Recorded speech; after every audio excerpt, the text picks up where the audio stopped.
Now, Sports Talk with Broads. Here's Hunter Brody.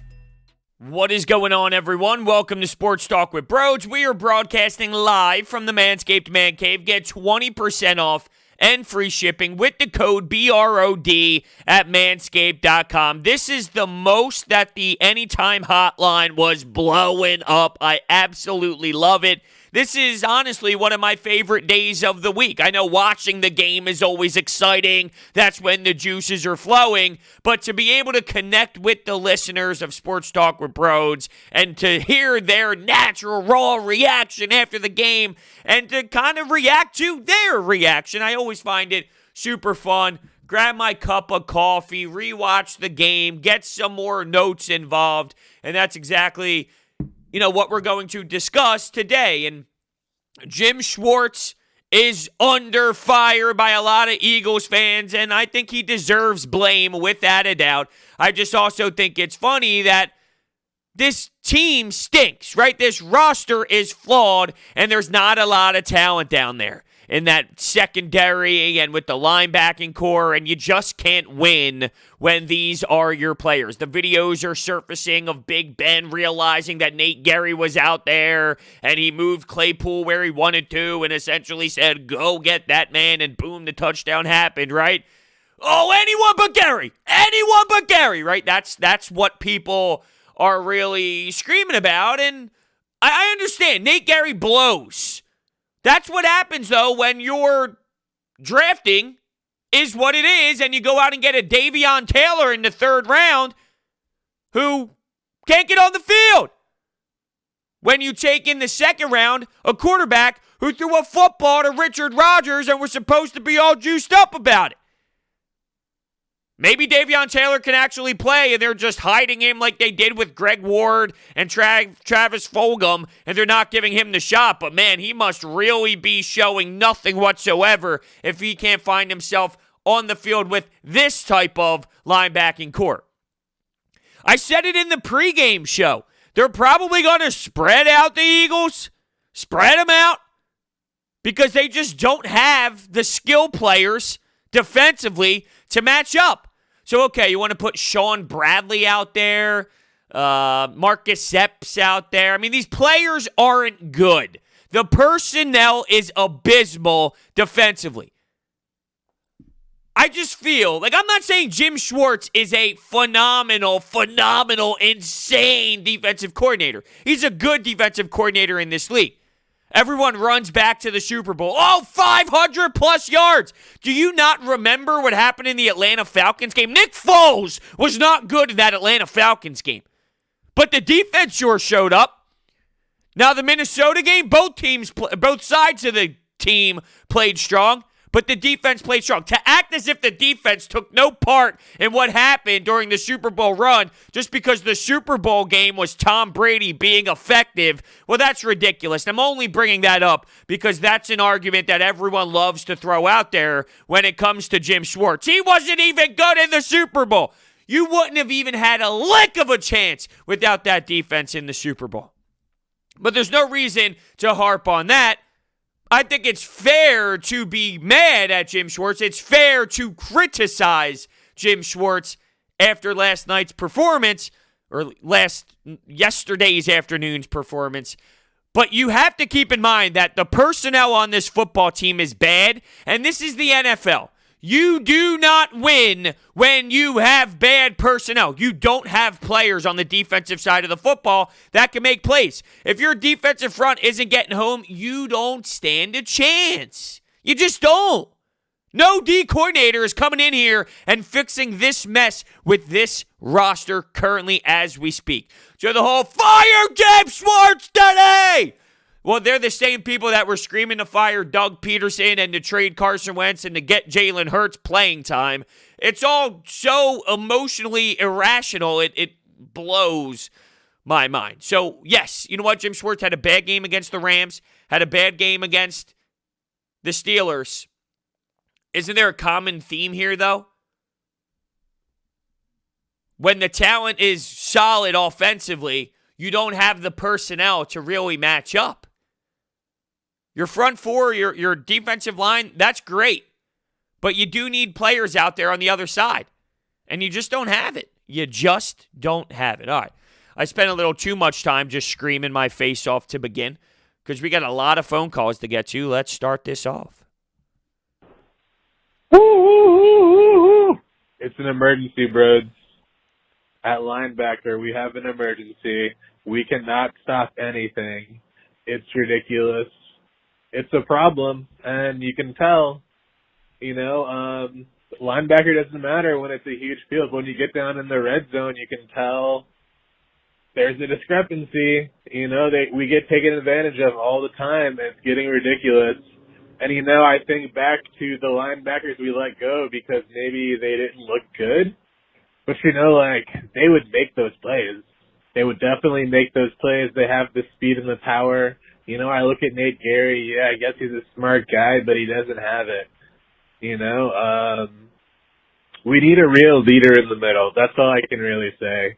You're not wrong. You're not wrong. And look, when you watched Big Ben yesterday, he was able to know where he was going before the snap, right? That's a problem on personnel.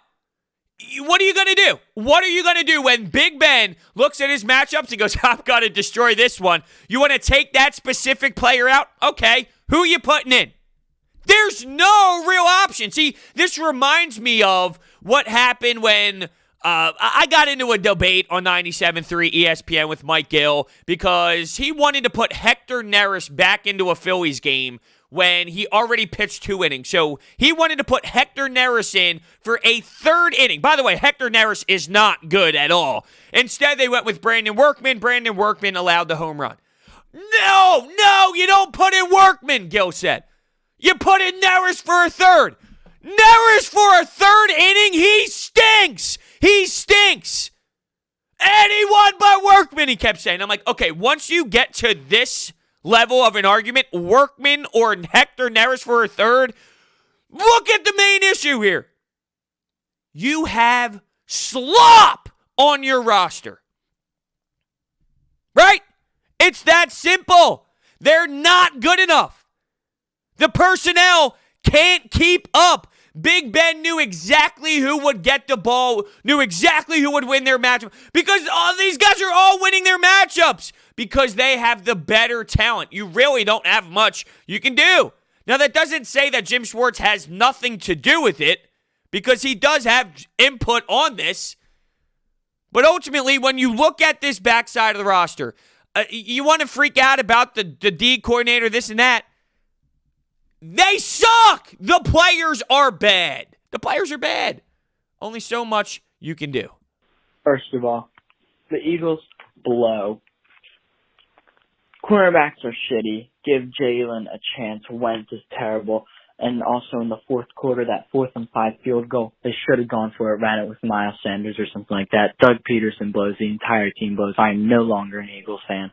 All right, don't be an Eagles fan then. I don't know what the hell that was. So, Carson Wentz blows. I mean, how do you watch that football game and go down the road of Carson Wentz wasn't good enough when the Eagles essentially scored 30 points? They scored 29 points, and that wasn't a win. Not only that, they scored 29 points on a very solid defense. Travis Fulgham was getting open and making plays and going up and catching the ball on one-on-one balls against a really solid defense. He was able to move the ball. It was great. You're mad at Doug Peterson for not running the football on 4th and 5?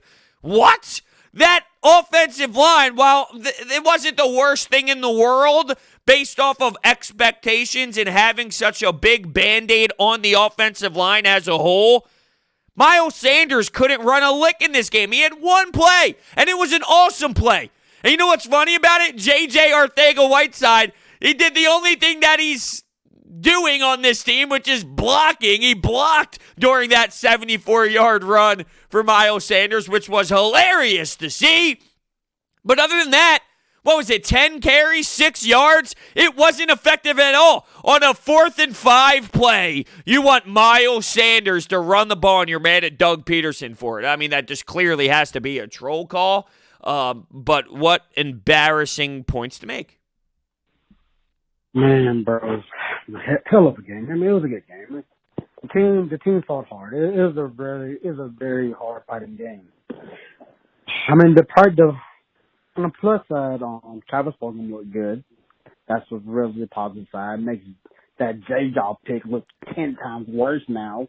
This man can't even get on the field half the time and barely make plays. But I'm not going to talk about that. What really got me mad at the end of the game is Doug Peterson. Why did he stop being aggressive and try to kick that long field goal?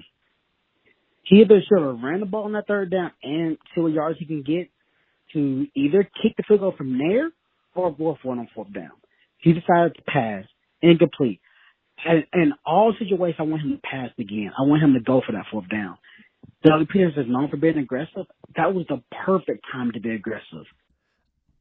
I get it. I understand what you're saying. I wouldn't have been mad if Doug Peterson did go for it. I wouldn't have been mad if he did run it on third and then try and go for it on fourth. Like, I'm not against that mindset, but I don't really look at that specific play and was like, you know what?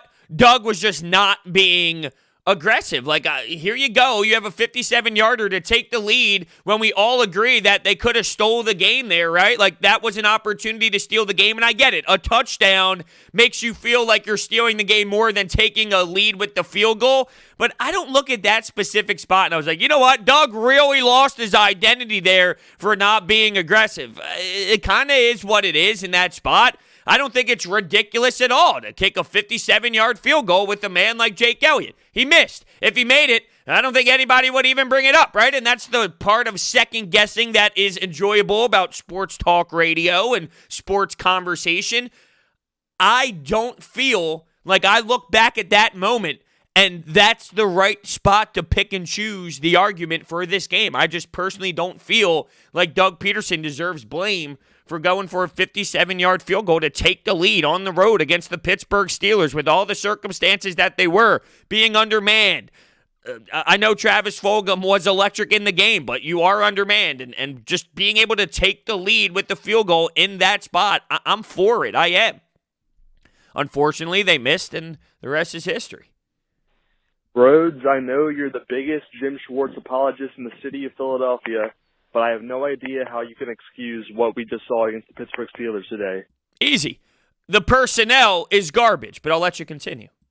And I like Jim Schwartz a lot too. I think he has many more good games than bad games, but what we just saw is just inexcusable and just awful. But hold on. So you're agreeing that he has many more good games than bad games.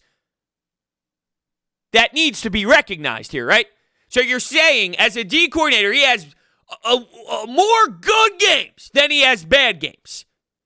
That should tell you a lot about how this man is at his job. Nate Gary sucks. I know that. But who do I blame more?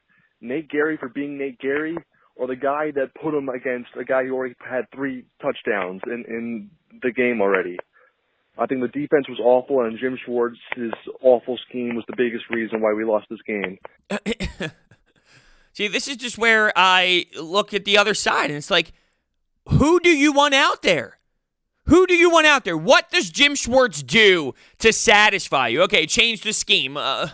You didn't want Nate Gary on him. So if Jim Schwartz did the same thing, but somebody else was there instead of Nate Gary, who is it?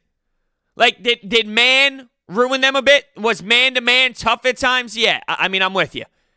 Could zone be implemented more? Sure. Like, that's what I'm saying. I am not saying that Jim Schwartz does not have a role in what happened. Of course, when the defense does what it does, Jim Schwartz has a role. But I feel as if people just believe that if there was a different D coordinator with this same roster, the results would be insanely different, and somehow magically this team would have like the best defense in the world. It's just not the case. It's not the case whatsoever, and it's almost as if the hatred towards Jim Schwartz overpowers the bigger issues here, that there is absolutely no one on defense. Okay, a little strong. You have the D-line, but they weren't really getting home. Pittsburgh countered that by getting the ball out quick. You have Darius Slay, who, once again, I mentioned this in the post-game podcast. Big Ben was not afraid of Darius Slay. And that's not a knock on Darius Slay. I like Darius Slay. I think he's a playmaker, and I want him here. He's not afraid of Darius Slay, though. I told you how Big Ben looked at his matchups pre-snap and knew where he was going and knew who could win his battles. Guess what? He wasn't afraid to go that way. He wasn't. And I'm just saying, it's something to keep in the back of your mind. They have pieces, but you need more than just pieces to be a successful defense. When you have monstrous holes, teams attack those monstrous holes, and you see that. You saw something that you don't really see out of the Pittsburgh Steelers, doing that crazy play for McLeod, where it was a big 50-yard plus play. The problem I have is, while they should never bite on it, and you saw them bite on it against the Rams, and you see them constantly bite on it, lack of IQ from a defense, and these players not being instinctive enough, one of the plays that bothers me more is like Crayvon LeBlanc on 3rd and short prior to that 50-yard play. Make the tackle, and it's a punt. You miss out on these little things that are so crucial to winning, you're not going to succeed. Crayvon LeBlanc, monstrous, big, missed tackle, which allows them to go on and score a touchdown. It can happen. It's unacceptable. I'm pissed off with Fletcher Cox, 3rd and 9, goes off sides. It's now 3rd and 4. How can you do that? You're supposed to be a leader. Brandon Graham face mask. There's so many little issues. Avery offside, Sweat. Come on. I blame player before I blame coach. That doesn't mean people like to hear what they want to hear. Jim Schwartz is still in the equation of what happened that was wrong. But these players, they made mistakes out there. They did. And on top of that, the other players, they stink. So you have some players that you need to step up, not really step up and perform to their ability.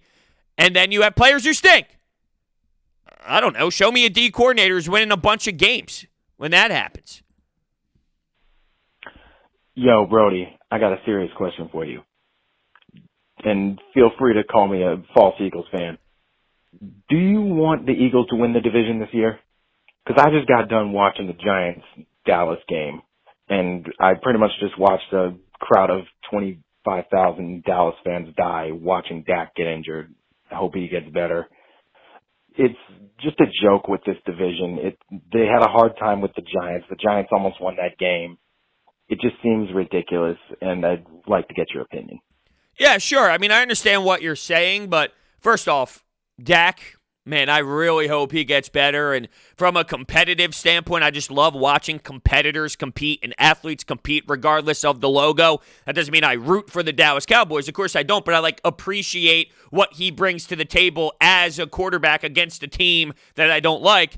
That injury was so horrible. Seeing his reaction, getting carted off, crying, putting the fist up and all. I really hope he comes back better than ever. Then add the contract situation in the mix. It's just so unfortunate, and I want nothing but the best for Dak Prescott moving forward. In terms of winning the division, of course I want to win the division. I'm not all woohoo about it at this point because we all understand that this team is just not realistically a playoff team. But if Carson Wentz can get a playoff game and play in a playoff game, no matter if they're 6-9-1 or whatever can win the division, I still want Carson Wentz to experience that. So, yeah, I mean, I want them to do it, and I don't think that would change anything. If the Eagles won the division at 6-9-1, let's just throw out a scenario, which I don't even think is going to happen. I'm just throwing it out there. Do you really think that this front office would think, oh, hold on, we're a playoff team. We made the playoffs again 3 straight years. We got something here. And if they do feel that way, which I know they wouldn't, you got the wrong people in place. But come on, you know that's not the case. But I just want to bring up some things about, missing on players and where this defense is now. Sidney Jones, Rasul Douglas. Those type of misses who are now, by the way, having interceptions in Jacksonville, and then Rasul Douglas is playing strong in Carolina. Those type of moves, that's what kills you. That's what is brutal about this defense. Not being able to utilize players like that, those players not playing well here.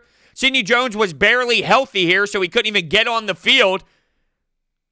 I don't know what's the disconnect here. Most people right now are probably going to scream, oh, Jim Schwartz can't coach.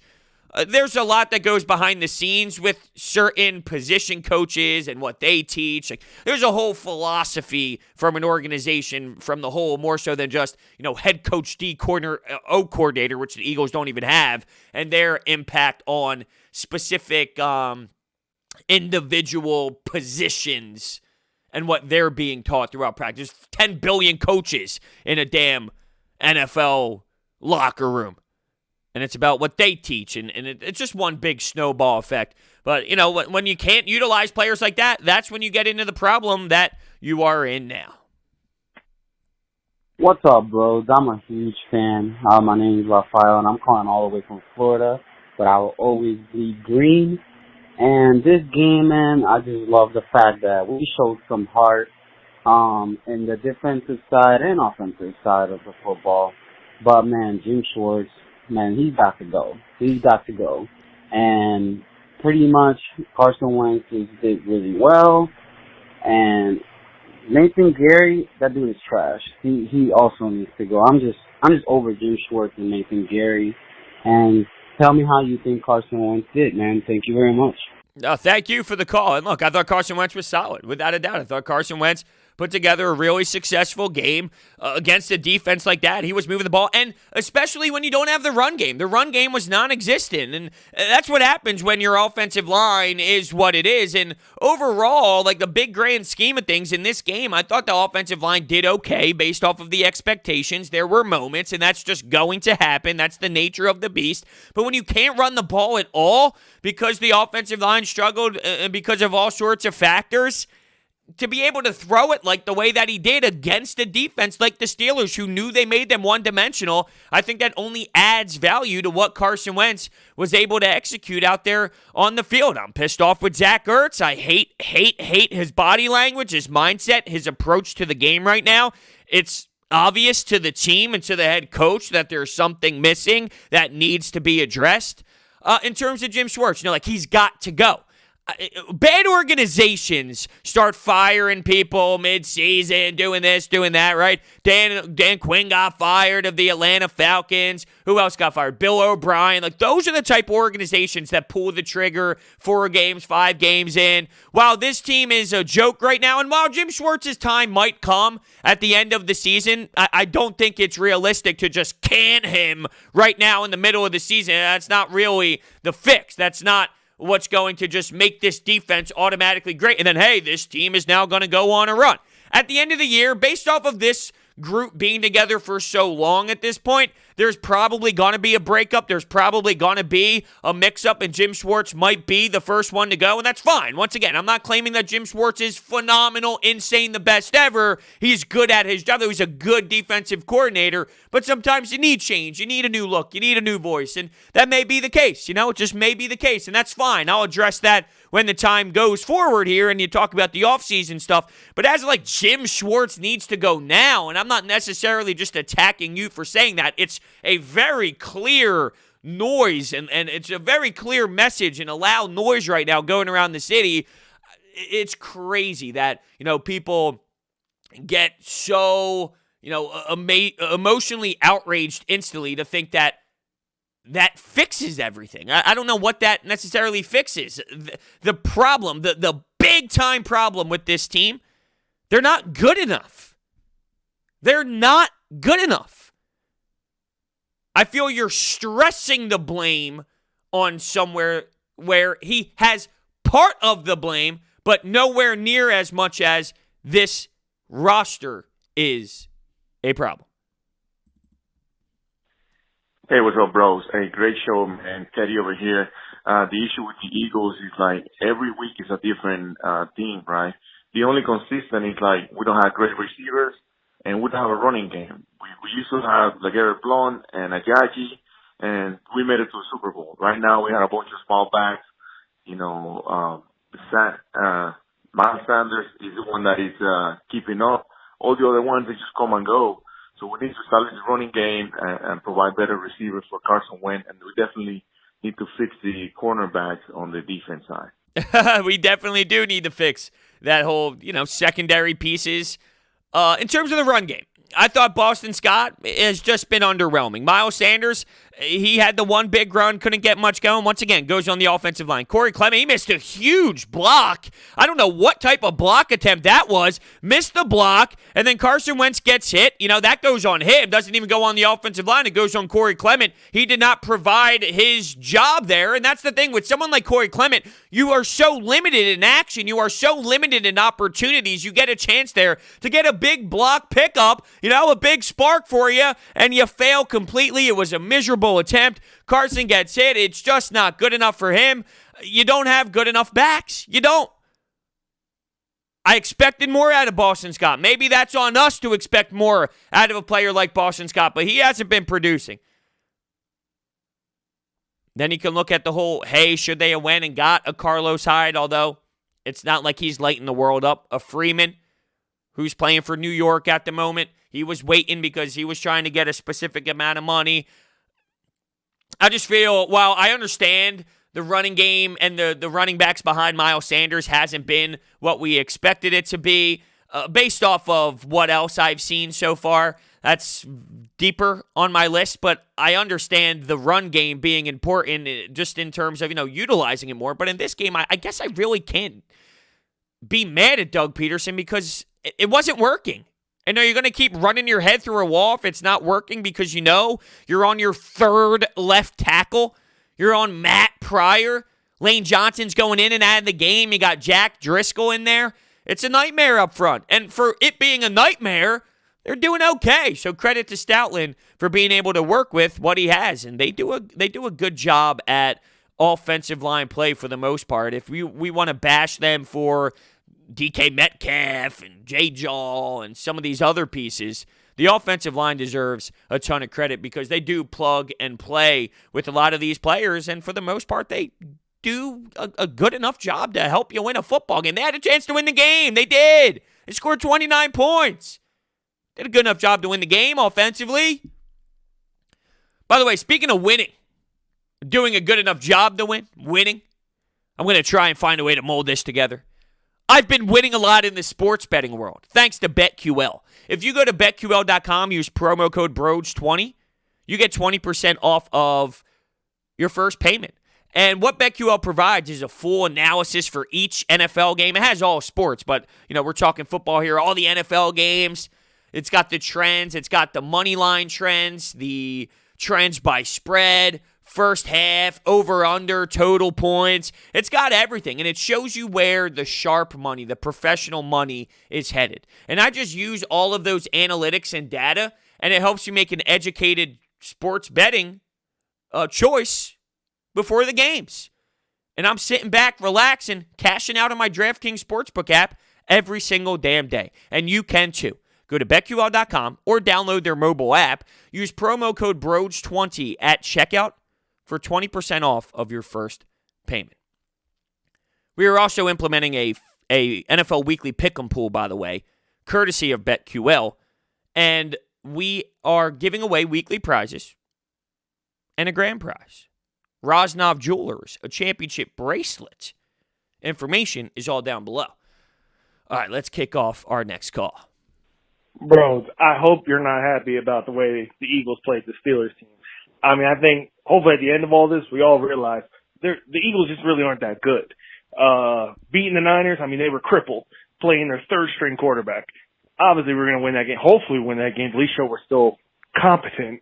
But here's the thing. The problem is we're just aging. We're aging into a bum team. And what I mean by that is you got Djax, Alshon, Fletcher Cox, Brandon Graham, Malik Jackson, all that money on that defensive line. And it's just like, we're not getting it done. This team isn't going to compete with what they got. So I've been saying this since week 2. Once we lost to the Rams, I realized this team ain't going to do nothing. So we got to move these guys. Ertz, Cox, Graham. I would trade all these guys for picks. It's time to get young. Who's young that you're excited about right now, bros? Maybe Rager, hopefully. But who else? Who else is really showing superstar potential? I actually am okay with the way that they played. Not the defense, but the way that the offense played. Like, they competed out there. They're not a good team. The Steelers are a good team. The Eagles are not a good team. So for them to be in it, the way that they were in it, it's hard for me to look at that game and be like, oh, man, I'm so pissed. In terms of trading away the entire roster, I mean, that's just not realistic, right? Get rid of Cox, Brandon Graham, like everyone. Like, that's just not realistic. That's not how this all works. Who am I excited for? Sure, yeah, I'm excited for Jalen Reagor and Travis Fulgham at this point. And you mentioned Alshon and Deshaun. You do need to implement some of these young guns. I don't think that they deserve specifically to just override some of these players at this point. They earned their spots. You did say something, though, that I wanted to touch on. Let me replay a little bit of the call. We're going to win that game. Hopefully win that game. At least show we're still competent. But here's the thing. The problem is we're just aging. We're aging into a bum team. And what I mean by that is, you got Djax, Alshon, Fletcher Cox, Brandon Graham, Malik Jackson, all that money on that defensive line. That's it. The defensive line thing. And you said, like, they're not getting the job done. They have been to this point, though. Before the Steelers game, that defensive line was aggressive. They were getting to the quarterback. They were getting sacks. What the Steelers did, though, to counter was just get the ball out quick, and that's where your lack of weapons on the other side weren't really able to hold up. Brian Baldinger put out his Baldy breakdowns. One of the plays was on Jalen Mills, and he was talking about the coverage by Jim Schwartz. That's the coverage that made sense. That was the right play. You got to tighten up. Jalen Mills, all over the place mentally, had no clue what he was doing. He gave too much and that's on Jalen Mills for not being able to properly execute. And Jalen Mills, 7th-round pick, I'm not a hater. I'm not a lover. Just like average, you can have a Jalen Mills on your roster, but he's someone who shouldn't be out there as much as Jalen Mills is, and that's when it comes down to you don't have enough talent on the roster. Man, there's so many good calls this week, and I hope I can get to all of them. I know I won't be able to for this specific episode. There's too many. Hey, bros. I just got 3 questions for you. Number 1, how does Schwartz possibly allow Brody to be on Claypool there? My second question, do you think we have possibly found something serious in Fulgham? And my last question, what the heck has happened to Ertz? All right, number 1, how did that happen? I don't know. I don't have that information for you. It shouldn't have happened. You saw Big Ben kind of make some moves there, put Claypool where he wanted to. He was like, hey, go target this guy, and the rest is history. That was a poor decision. It was a bad mistake, and I don't have the answer for you. I don't know how Jim Schwartz could allow that matchup to happen, especially after Claypool did his damage all game long, and he was the go-to guy all game long, and he was explosive every single damn play, it felt. I don't know how that can happen. In terms of Fulgham, yeah, I do think that we have something there. The way that he was making those plays, he was going up, and he was doing it confidently, and it was like he believed in himself to go make those plays one-on-one. He was going up and getting the high point of the football. He was being a dog out there, and he was fighting for his damn life, and there's something to be said about having to fight for your damn life in the NFL, knowing that it's possibly over if you don't continue to battle and get the job done. So, yeah, I do think there's something in Fulgham. And with Ertz, it pisses me off to think about Zach Ertz. Pisses me off. I'm embarrassed for him. I'm not being too harsh. I think that's reality. It's okay to be embarrassed for him because what he's doing is a joke. I expected way more out of his character. He quit. He has totally quit. He's supposed to be Wentz's boy. How do you look back at your boy and go, whether I got blocked, whether it was illegal or illegal, I gave up on you.